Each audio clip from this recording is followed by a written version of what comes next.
people talk about let's talk about scales for a minute. Away from just regular major and melodic minor. Major and melodic minor are the two main scales you probably want to learn for jazz, right? Because you can play melodic minor will sound so good off of the right chord. So for example, you got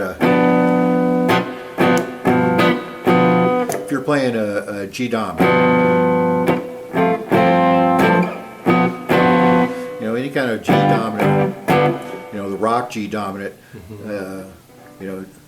jazz players never play that inversion, right? Well, one thing about jazz is you don't play six strings. You rarely see a jazz player play six strings, right? They're playing shell voicings or fragments of chords, and just partials. Because all you really need is the third and the seventh, because the bass players either playing or implying the root, right? And the horn players got the melody up top, or whoever the melody instrument is, and so so you want to, as an accompanist, you want to play the chords that are in the middle. You don't need to play the chords down here. You need the bass. And you don't need to play notes up here unless it's your turn to solo, or there's no. Or you're complimenting some other statement in the right. Yeah. Exactly. Yeah. So you're really just playing in the middle, and so all you really need are some like shell chords or rootless shell chords, where you're not playing the root. You're just playing and the third and the seventh really is all you need.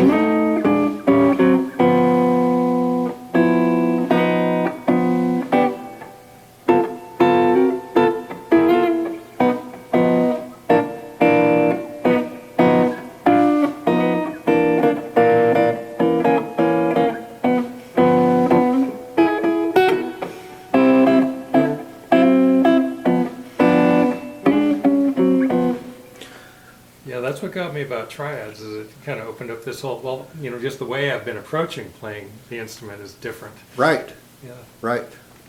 And and I've always been this and I still do it with the Nipper Brothers. I'm playing these full chords and stuff, and that's the style of the music. Of course. And I really only do that on the songs that call for it. Otherwise, I don't play them. In fact, I specifically try to steer away from them. But my point was melodic minor. So we've got a G7.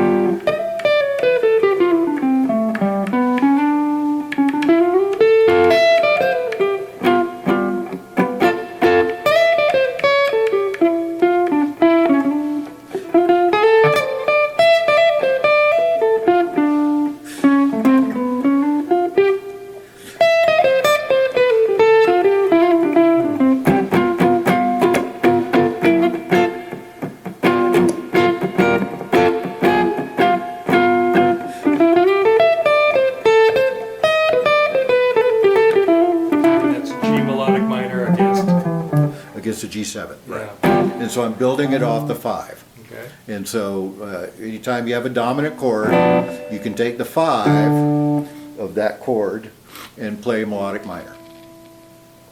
In this case, I was playing Pat Martino's lines in the first position there.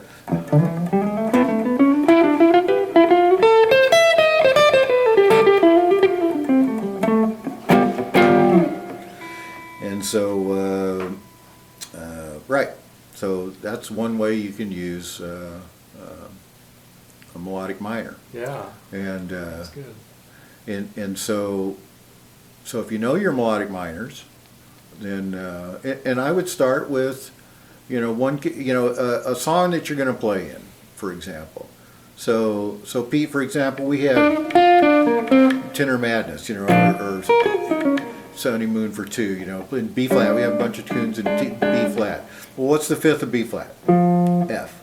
So we play melodic minor in F, you know, you can solo, and that, you know, pretty much the whole song with just playing melodic minor.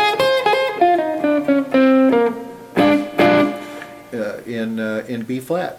You're just playing F melodic minor.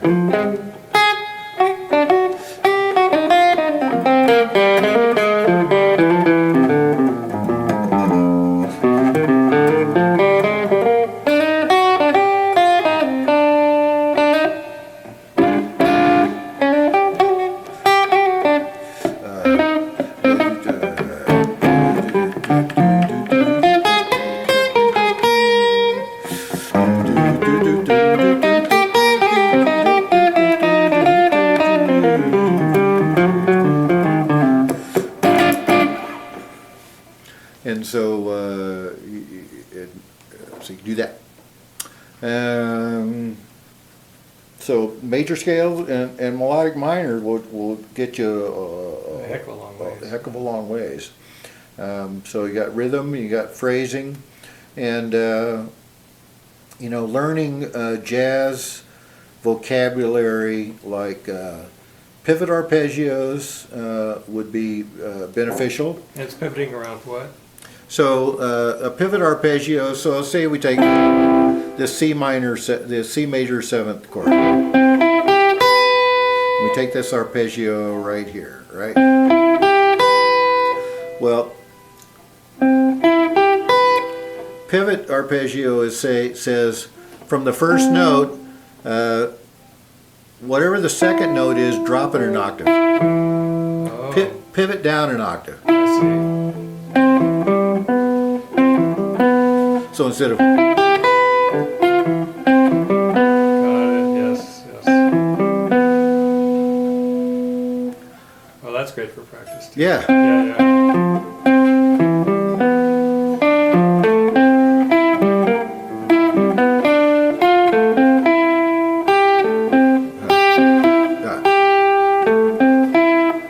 no, that's it.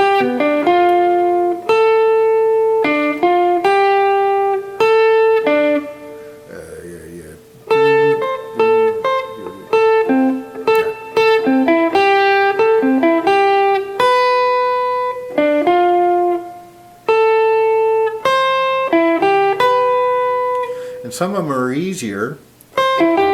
That's a pretty common one because you're using the E minor. Right. And some really lend themselves, and others you gotta Right. think about.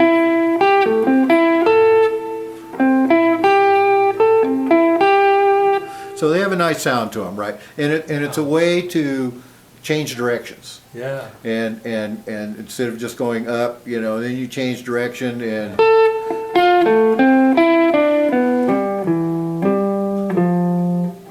then you can use that as a vehicle.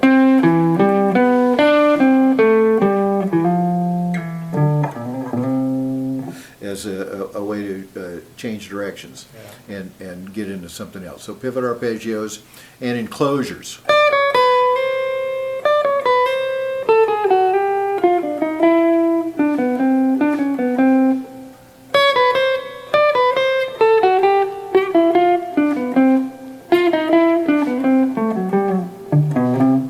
So you know what an enclosure is? So I hadn't heard the term, so I So you've probably used it. Enclosure is whatever your target note is.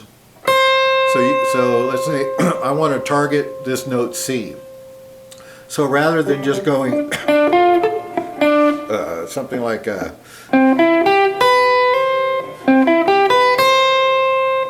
or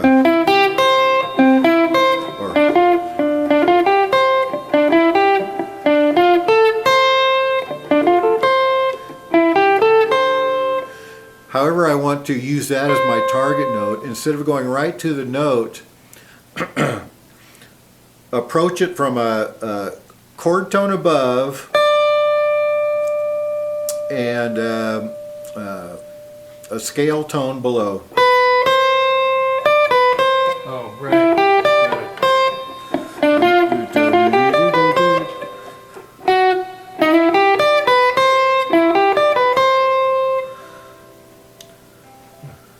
there's a lot of variations on that. So you could do double enclosure, or there's a lot of variation. You can do it from above as well.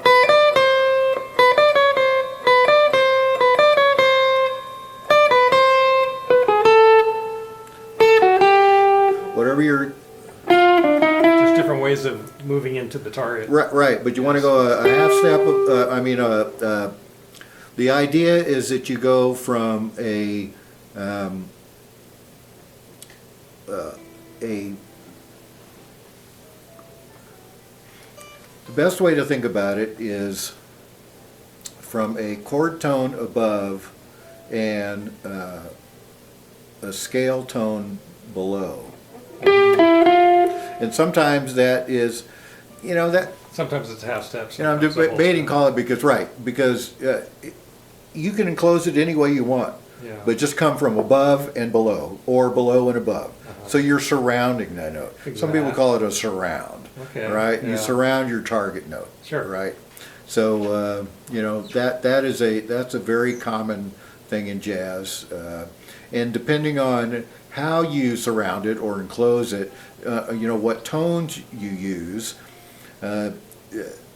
dictates the color and the feeling, right? Whether you want to have consonance or dissonance, tension or release, right?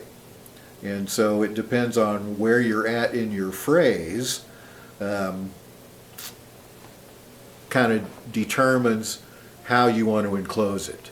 Whether you want to use dissonant notes and give it a little tension, or consonant notes and have it be Resolving. resolving, or not a tension sound. Right, Yeah. right.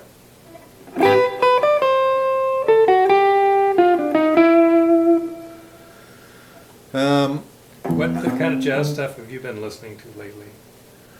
What's been turning you on? Oh, well, I'd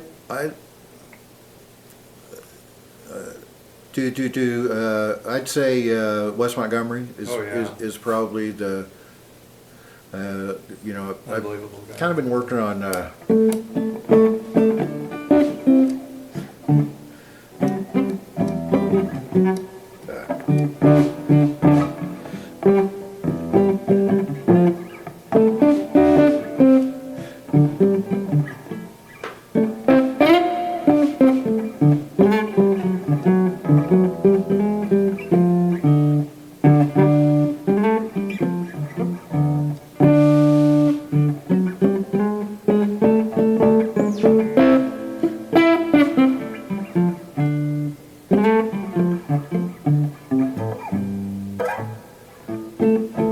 and trying to,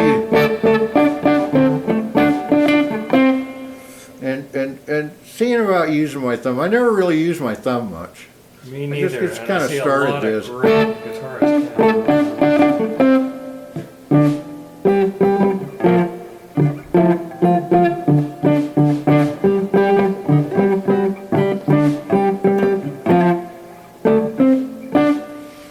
So I've always used my pick. It certainly gives you a different attack.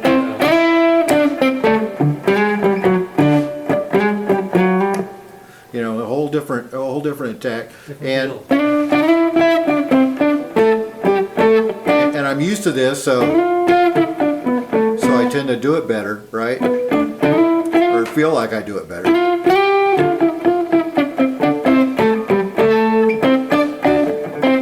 That's a song is D Natural Blues.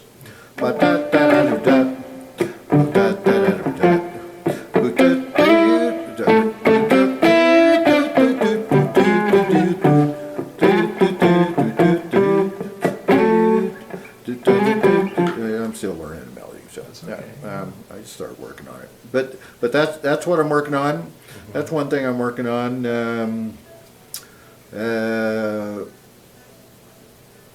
I was just going over again. I learned the Charlie Christian solo from the song Rose Room, and a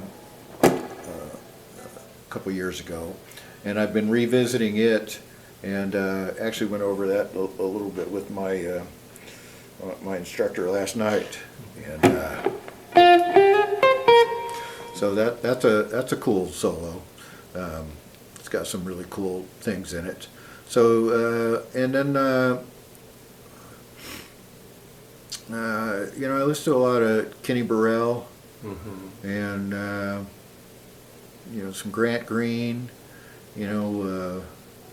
Barney Kessel, all those guys. Yeah, I was listening to some Barney Kessel last night. I was actually, I've never been a big Barney Kessel fan, but I'll tell you, I watched a couple of his performances just last night, as a matter of fact. And He's got some phenomenal stuff. man, fucker can play, man. That fucker can play. I've seen him do a lot of stuff with kind of a big band kind of environment, and so Yeah. of course you don't have a lot of time Yeah, to yeah, do your yeah, stuff. yeah. So he's just quietly in the background and looking around. Right. Yeah, you don't get to see him do that, but That's right. I saw him a couple with his trio. Because I was looking for a specific tune that my instructor said I should learn. It's called In a Mellow Tone. It's a Duke Ellington tune, and so I was looking at versions of that, and so Barney Kessel had one. So I was listening to that. Kenny Burrell had one as well, and then I ended up listening to a couple other things. But yeah, and but I listen to a lot of cats, you know, and I was listening to this guy Wayne Krantz. This guy's a monster player, but he's really outside. He plays some really outside stuff. And Is he an older guy, or I don't know the name. yeah, I didn't know the name either. No, well, I guess he is now. Or is he our contemporary now? Yeah, I think so, pretty much. He's an interesting player. Really, I was watching a workshop that he had, and I got watching it because he was talking about ordering in solos, you know, and play, you know,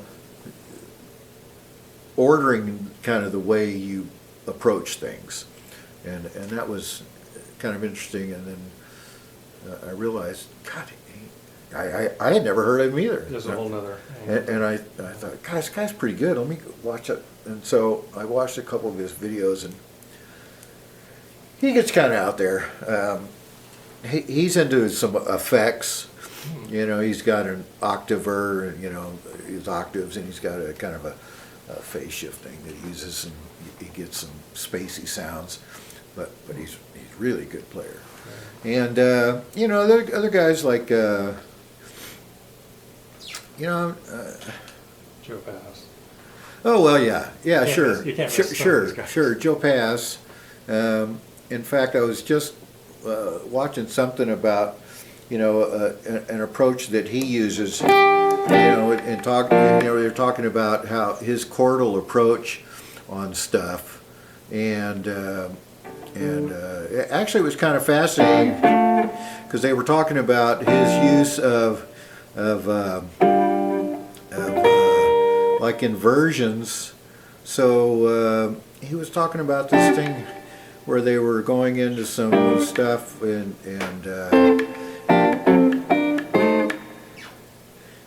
what were they doing?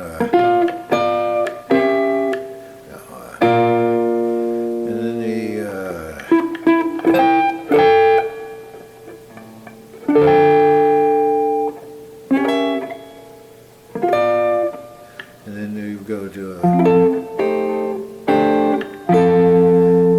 the F major and F6, F major, and then back down to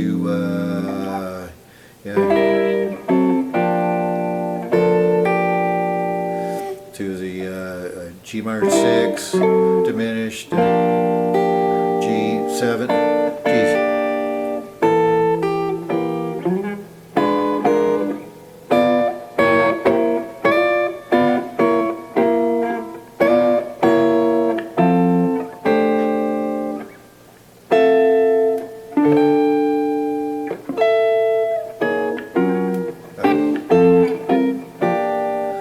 and it's kind of his approach to, you know, the chords he would use, you know, and putting diminished chords in. And it really is so much like Barry Harris. You know, I keep bringing things back to Barry Harris. I know I've mentioned Barry Harris to you before, and I don't know if you've looked into I've seen him him. mentioned in Jens Larson's Yeah, videos. yeah, and so, you know, Barry's whole thing. In fact, you know, I was going to mention, you know, you probably, you know, hear about the bebop scale. You know, if you're you know, learning, you know, bebop, and thinking about bebop, you know, you learn the bebop.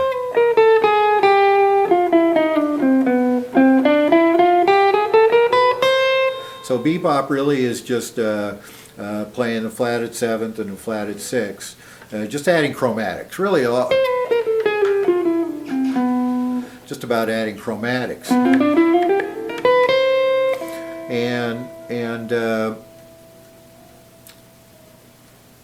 And one reason for that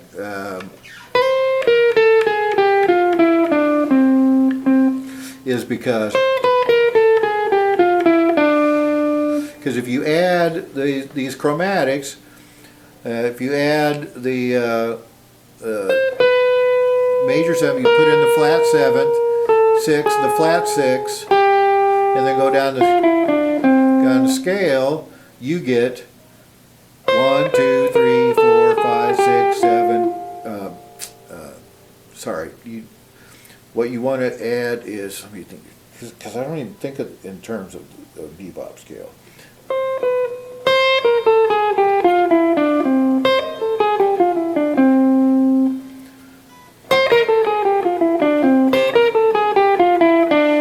Yeah, I think I think that's it, because the problem with the major scale and our conventional scales is there's 7 notes, right? There's 7-note scales. So for guitar players, well, it's not just guitar players. You know, that's an odd number. It comes out odd. So when we're picking, you know, it can be problematic. And so what you want, you know, if you make it an 8-note scale, then things come out symmetrical. Oh, You know, so that's part of what they're that's part of what that is. So you just add the flat 6.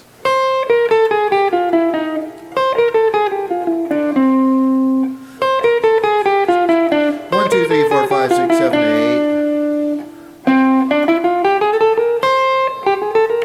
And then that chromatic gives you, you know, and so bebop has a lot of chromaticism in it, and that's what. And so what they tended to do was call that the bebop scale.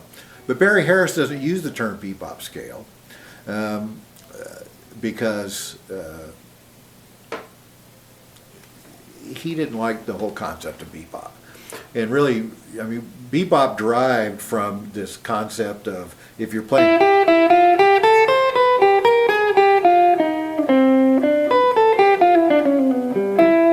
You're playing certain licks, they tend to, like here's a lick for example.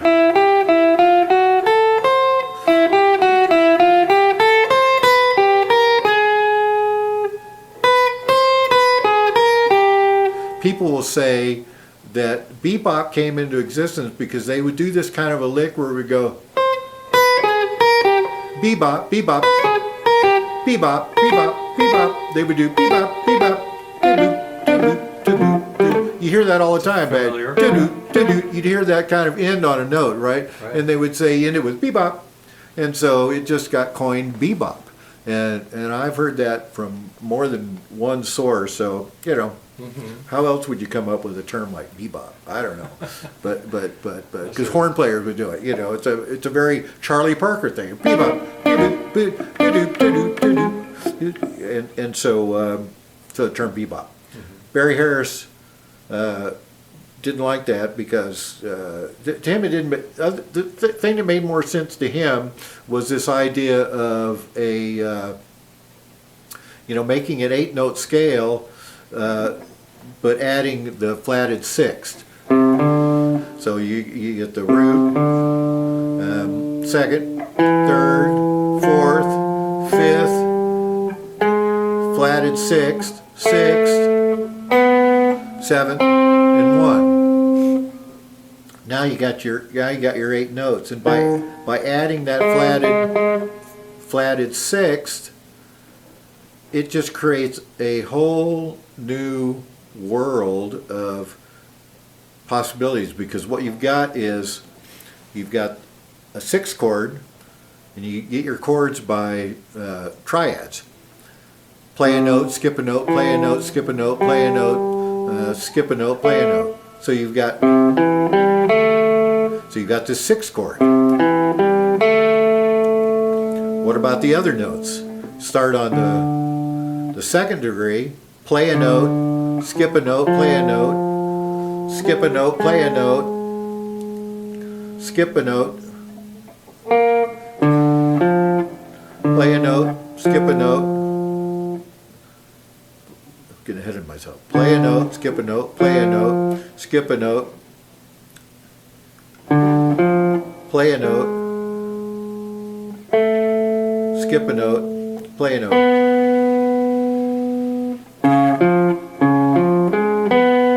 What do you get? Dominant 7. It's a diminished chord. Diminished. Oh yeah.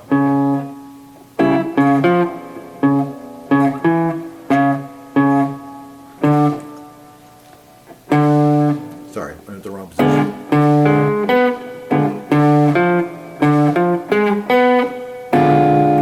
So 6th chord, which that's a 6th chord. Root, 5th, 6th.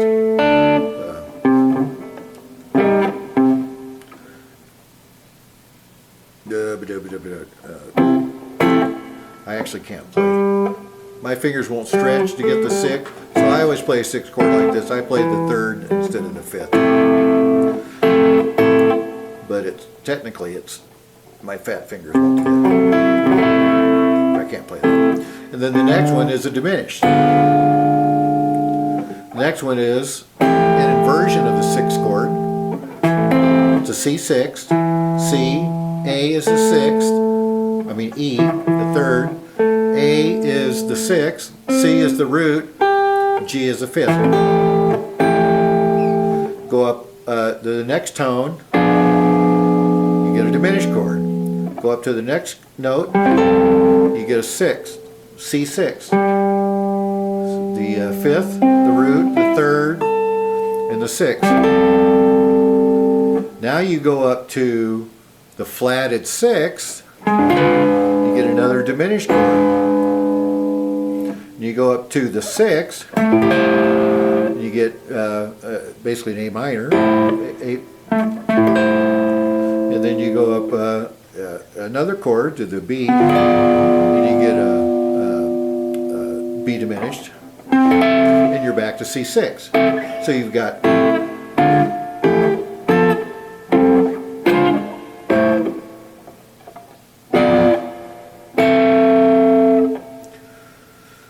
And it's 1, 3, 5, 6 that you're starting with, or right, and that's what makes it, because you got the 6 in there, right?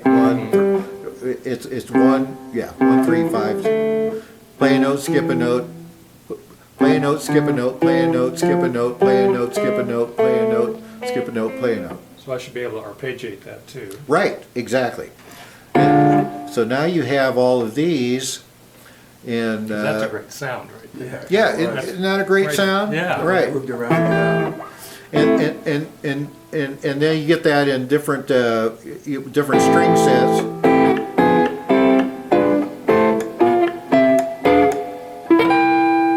So it really sounds nice, right? Fantastic. Yeah. And so so that's kind of what Joe Pass is using. So Joe Pass, he's playing this as a G minor. Well, it's also a B flat 6. He's playing this as a G minor, but you could also. And then he's putting in the diminished, and we know diminished are symmetrical. So every 3rd fret is a diminished chord. We all know that, right? So you've got your C6 diminished, C6 diminished, C6 diminished, C6, diminished, C6. And so all you've got is two chords. You got a C6 and you got a diminished chord. Yeah. There's only three diminished chords, right? There's, Different inversions of them. right, you play one diminished chord, you play the next diminished chord, and you play the next diminished chord. Well, what's the next diminished chord? It's an inversion of the first diminished chord. So you only got three diminished chords. So in this whole family of chordal structures, no matter what key you're in, no matter what scale you're in, there's only three diminished chords in existence, right? 33% chance of guessing it, That's exactly right. which is good for me. And it really goes even further than that, because if you take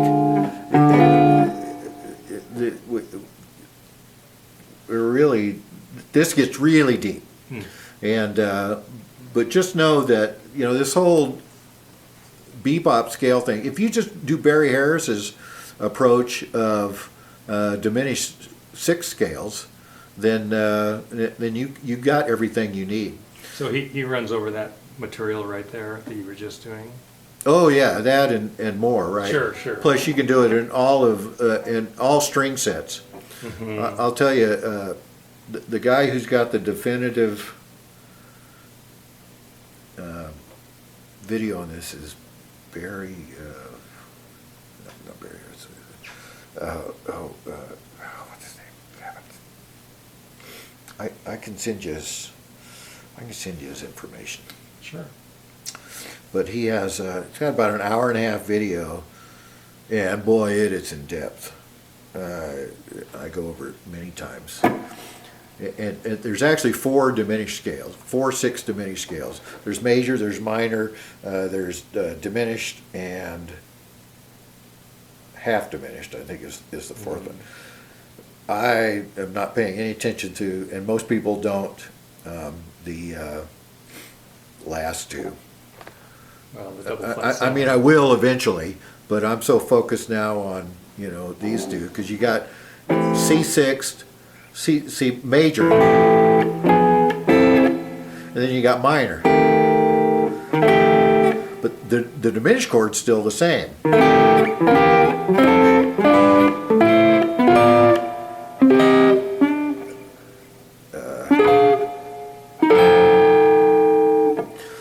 And so that's what I get into. When we're doing this B thing in B flat, right? We're playing in B flat, and we're playing this D minor 7 flat 5. Well, D minor 7 flat 5 is the same as F minor 6th. So F minor 6, now you've got the Barry Harris rules for F minor 6th.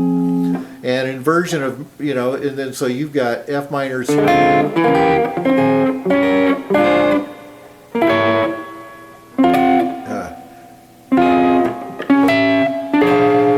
So those are the inversions for F minor 6th. So if I'm playing in B flat, and I'm playing this D minor 7 flat 5,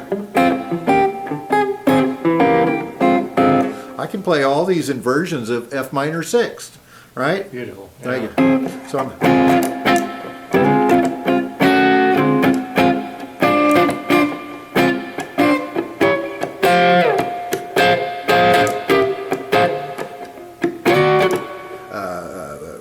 This one is no.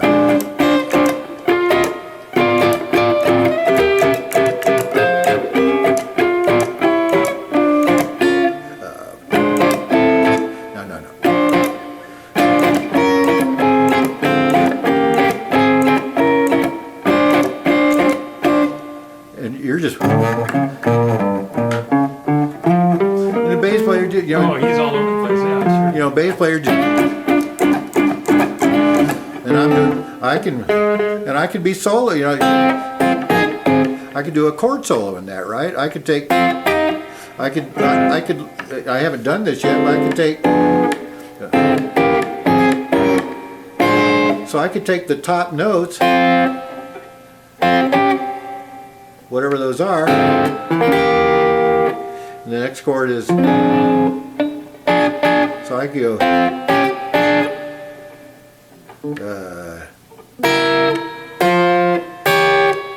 and play a a little Two-note right, lead on it. right. Yeah. Da, do, da, do, da, do, da. Just work that out, right? And It's kind of how I've been approaching all these things. It's just kind of one note. Okay, what's my melody line?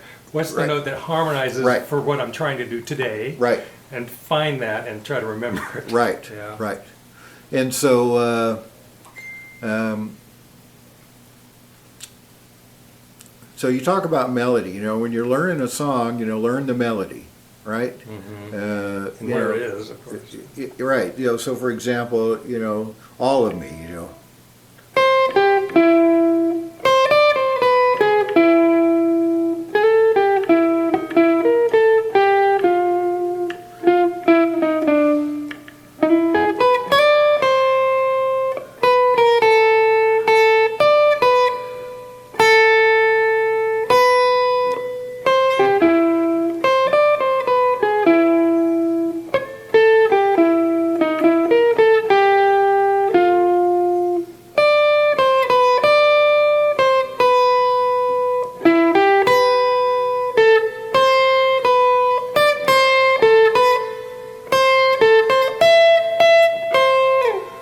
When you're playing that, are you thinking of the scale or the chord, or what kind of mental image do you have when you're working your melody? I'm thinking of the chord. I'm not thinking of the scale. I'm thinking of the chord, right? So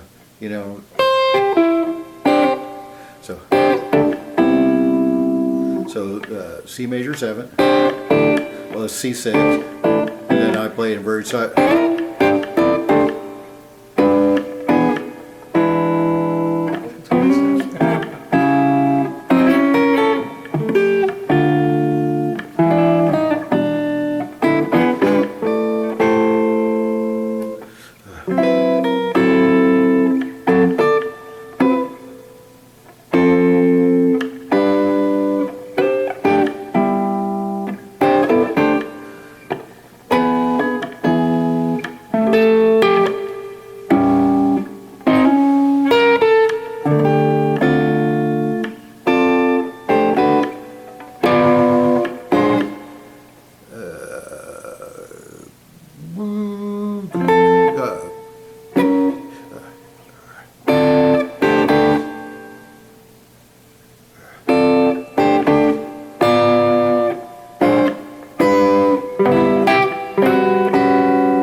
So a little chord melody that goes with that, Yes, right? yes. And so I attach the chords to the melody. So the So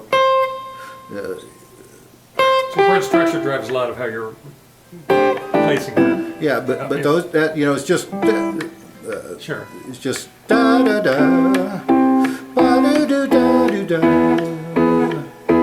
da do da do da do do da da da da do do da da.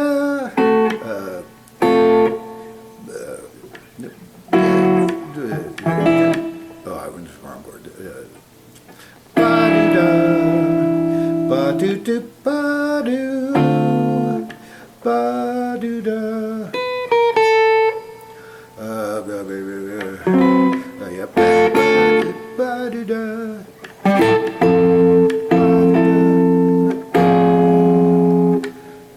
Ba-do-ba-da, do-ba-do-do-da.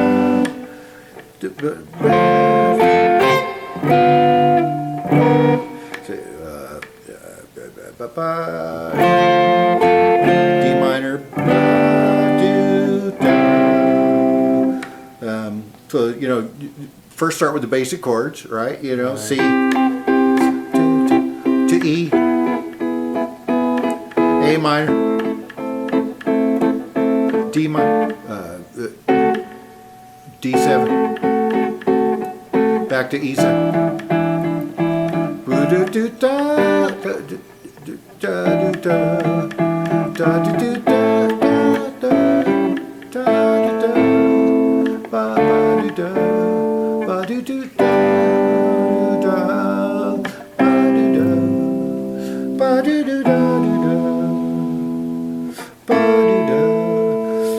da do da do. F da do F minor. Ba ba ba.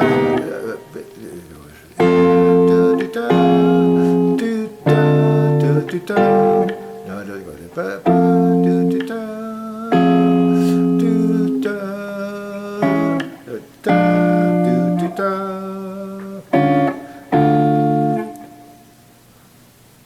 Where's that chord?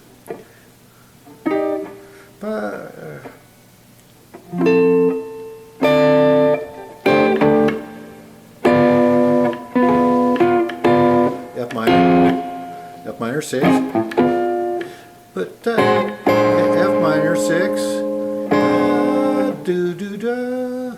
See?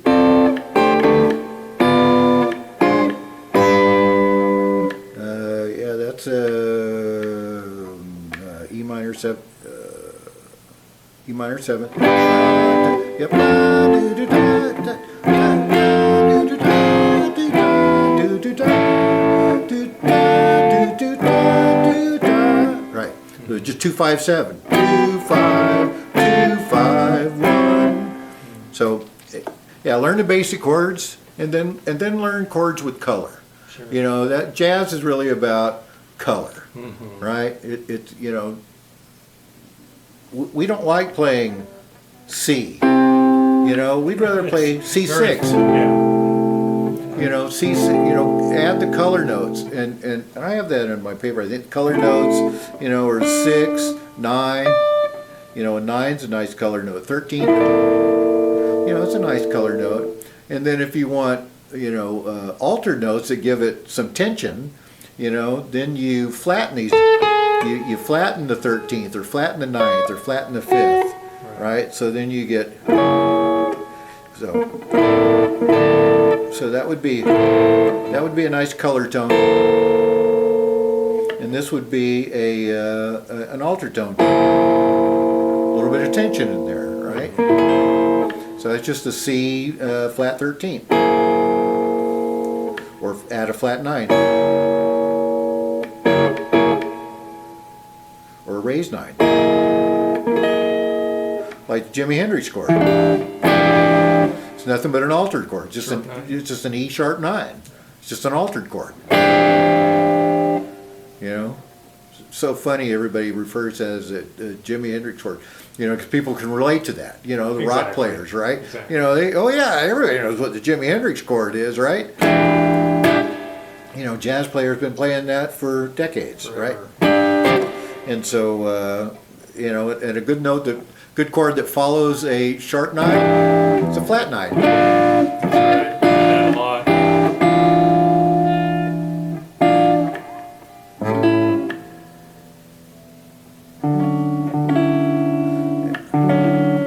And with a D9 or 6 or something. All right, guys, you want to call it? Sure, that's good. Yeah, Excellent. Everybody's A lot of good info. probably getting too much.